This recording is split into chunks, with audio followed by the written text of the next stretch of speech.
Welcome to all you beautiful souls out there. I did not plan to make this video. I just felt like I wanted to make it as a spur in the moment kind of thing, or spur of the moment kind of thing. You know what I mean. So I just wanted to make a video talking about my journey to Islam and my way to spirituality and to discovering the beauty, the true beauty of Islam. I was inspired to make this video by the channel Truth, which I don't think he's the first person that made this video, but you know, I watched his video and I felt like, you know, I want to talk about my story as well. I believe that everyone has a story to spirituality or to their religion or to their faith, and I wanted to share my side of the story.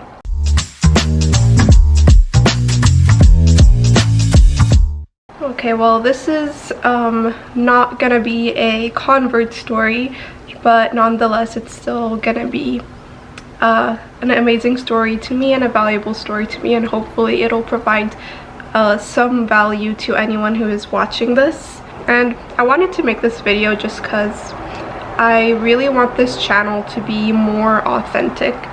I want to be able to be more open to you about who I am, because I want to be able to have these deeper discussions with you guys. I don't want this to be a channel where it's just all toxic positivity, where I'm just showing the beautiful things about life and then completely neglecting the whole point and our whole purpose here.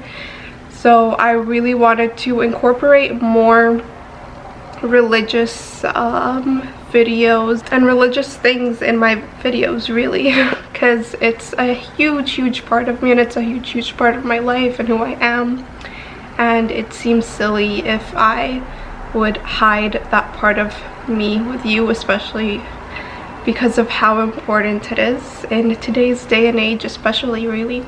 But I'll start from the beginning. So I encourage you to grab your cup of coffee or tea or whatever you like to drink and just enjoy a story of me becoming more aware of the whole purpose of existence, basically. Okay, so I'll start from the very beginning. I grew up in a Muslim family. I'm Egyptian, so of course my entire family is Muslim, so I was born out of this world as a Muslim. And as a child, I grew up in Saudi Arabia, which is a very Islamic country, and of course going to school, even though I was in an international school and it was an English school, I did still have Islamic classes. So I took those Islamic classes, and boy, I hated them so much because of one thing and one thing only. Well, one thing mostly, which is the teacher. If the teacher is terrible, then trust me, the children are gonna hate the class. And it was that way for me in our Islamic class. Yeah, I just didn't like her because she was just the kind of person to make you feel guilty if you were doing something that was different from what was conventionally, you know, religious or what was the right thing. And Islam wasn't communicated in a good way. It wasn't communicated as this beautiful thing that is meant to be the path and the guide of your life. It was instead taught to us as, oh, these are the rules, this is what you need to do, you can't do this, and just memorize these words that you have no idea what they actually mean. She had a very bad negative energy that she spread a lot, and I really hated going to Islamic class. But I also always felt like I was a little bit less and behind than all of the other students. I noticed when I read Arabic, because I'm Egyptian, my sort of pronunciation is very different from, you know, the traditional Saudi or Lebanese or Syrian pronunciation, so that always made me feel very different.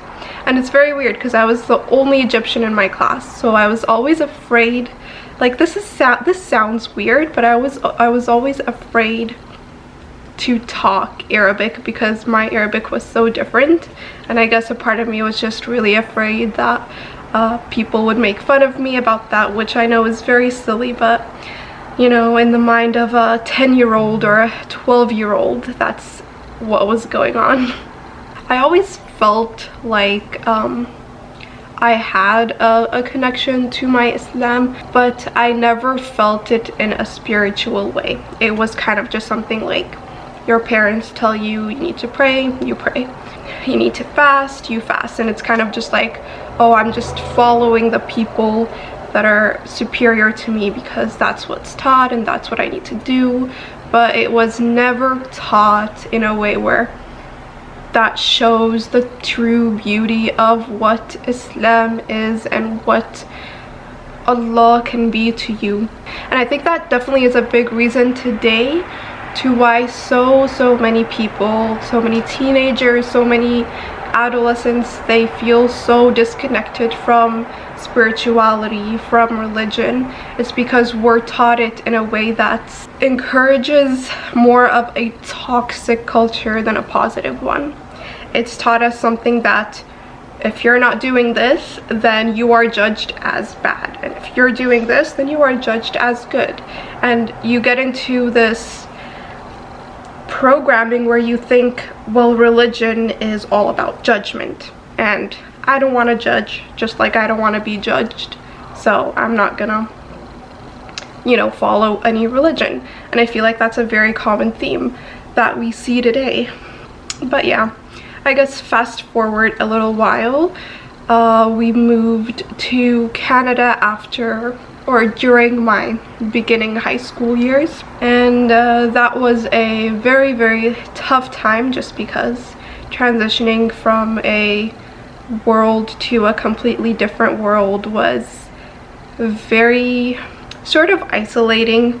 And obviously coming here to a very non-religious country, it was a very big difference for me. It's like all of a sudden, you know, people weren't wearing abayas everywhere or hijabs everywhere, and no one was really praying at the times that they needed to pray. So it was very shifting, like 180 degrees, where it was something completely different, and I sort of got used to that a little bit. It was, for me personally, as I was in my teenage years, I think my relationship with my deen wasn't very strong. I would pray, but I'd only pray a few times. I'd be too lazy. You know, I would do all the things that you had to do, like, you know, fast and occasionally pray and read Quran, but like I never did them with a purpose. I always did them as kind of a robot doing what you're supposed to do, following the path of society, without really knowing why you're doing it. But I remember there was one day, and this was around when I just started university, and I asked my mom. It was always in the back of my mind where I would always think, when people say, oh, I have a deep connection with God, or I pray to God and he listens to me and I feel him, I'd always wonder what that feels like, because I felt like I didn't really have a connection with God. I didn't really feel what other people say that they feel. So in a way I felt like, well, is it just not existent for me? Am I always gonna be like this? So I remember asking my mom, Esther, how does someone feel a connection with God? What do I have to do to feel that connection with Allah and to feel like I have, you know, a connection with my religion and with my deen? I guess the answer didn't help me very much, because I was still very confused after that, and I was confused a few months after that. And I think the biggest pivotal moment was probably after COVID. Before COVID, life was very hectic. It's like every hour you had somewhere to go and something to do, and your mind was never left to think alone. It was never left to just wander and contemplate the existence of life or the purpose of why we're here. So it was a very rush kind of thing. You know, in our culture these days, you never really stop to think, you never really stop to give your mind a break, which is very bad, and it's very toxic. And I feel grateful, as much of a struggle it was, and I know it was a struggle for so many people with COVID. I feel grateful also because it was the biggest thing that tied me closer to my religion, because I was forced to stop, I was forced to think, and I thought about a lot of things, and I came out of it knowing so much more because I felt like I was seeking that knowledge. So basically around that time, you know, everything was sort of cancelled, so I had a lot of time in my hands, and I thought, well, you know what, maybe I can use this time wisely and do what I've always wanted to do, and that is to understand my religion a little bit more, understand Islam, and to kind of build sort of that knowledge and foundation that I knew would be really important in the future, but I never knew why. So I started searching a lot online for just explanations of the Quran. What really tied me is that I really wanted to understand the Quran, because that is literally Allah's text. It's the revelation, it's what started Islam, all of it. So I felt like that was the most important part that I wanted to get started with. So I searched for tafsir, something that would let me understand it a little bit better, and through my searches I ran across this one video. I remember I decided that I'm gonna get the tafsir of every surah in the Quran. So I remember I searched on YouTube, since, you know, these days I love learning on YouTube, and I think that's very similar to many other people my age. So I searched for that, and I remember finding this video, and it was sort of like a drawing explanation, interpretation kind of thing, and it created what was once a bunch of meaningless words for me that I did not understand into a whole bigger story that I could not only understand but tie to my own life and tie to my understanding of all of existence and of all of Islam. And that was a very big pivotal point for me, because I was happy that I finally found something that I understood, because a lot of the things that I first searched for were all Arabic interpretations and all Arabic tafsir, and that was something that to this day I still struggle with my Arabic, so it was something that it just didn't click with me. But this one was an English one, and that was the difference. And yeah, it was English, and obviously when you're translating Arabic to English, it doesn't even come close to the beauty of what it said in Arabic, but somehow this person made it work. And I watched more and more of his videos until I figured out that he had an entire website dedicated to doing tafsir of all the stories, of all the surahs, and having courses and even teaching Arabic. I decided that's what my life's mission is gonna be from now on. Ever since I discovered that website, which is Bayyina TV, by the way, I will leave the text of it here, just if anyone wants to go ahead and see it. It has helped me so much, and every time I listen to this guy and every time I listen to him talking about the Quran, but not just talking about it, but talking about it in a way that shows just how beautiful it is, and you can tell from the way that he talks is that he's very passionate about this subject, and he's very passionate about this, and I can understand why now. Yeah, I'm still in the whole journey of furthering my understanding of the Quran by understanding first the meaning, and there's so much work and so much knowledge I still have ahead of me, and I can't wait to get all that knowledge. But also I'm putting little steps every day to get that knowledge. So for example, I leave 30 minutes out of my day when I first wake up to just watch the videos of the tafsir of each surah, and as I progress, further my understanding and my intellect in the religion of Islam. And it's not even just that, because it doesn't stop there. Every time I study anything that's not related to Islam, like biology or any of things that are related to my studies in my university, whether that's physical activity or exercise or psychology or even yoga, I continue to be sure that this is truly truth, and this is what truth feels like, because everything that I study, at the end, it all points to one direction, and that's Islam, and that is your deen, and that is religion.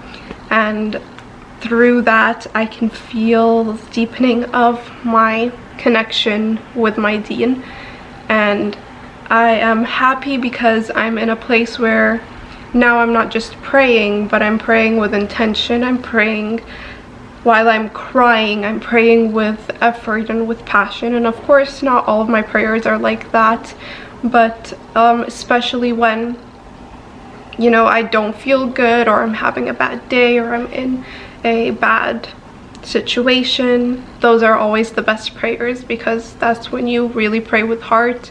You pray with the intention to really just ask God for help, but also thank him and be so grateful and so accepting of the challenges that he puts in that he puts in my life. I believe that my journey has only begun, and it's far from over, and I will live every single day trying to further my deen and my Islam, and understanding the Quran, understanding God's words and his guidance, and following his path. And that's basically my story so far. This is a fraction of my story. My story was actually a lot bigger than that, but this is what I could manage to put into words. But I obviously could not put my heart into words, and my feeling into words, and my feeling of gratitude for being among the most beautiful and amazing Muslim community.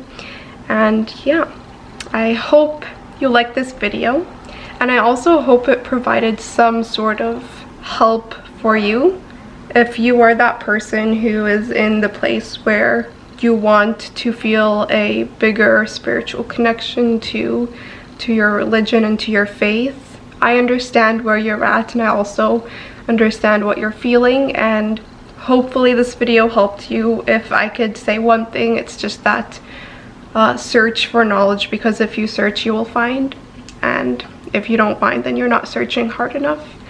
But yeah, that's it for today. I hope you enjoyed this video, and I hope this marks the beginning of a new direction for me and my videos. I really do want to incorporate more Islamic thought into it, and I do want to incorporate more deeper conversations. And I also hope to continue growing this channel with however many of you that are watching. And I wish you all a lovely day or night, and I'll see you guys next time. Bye.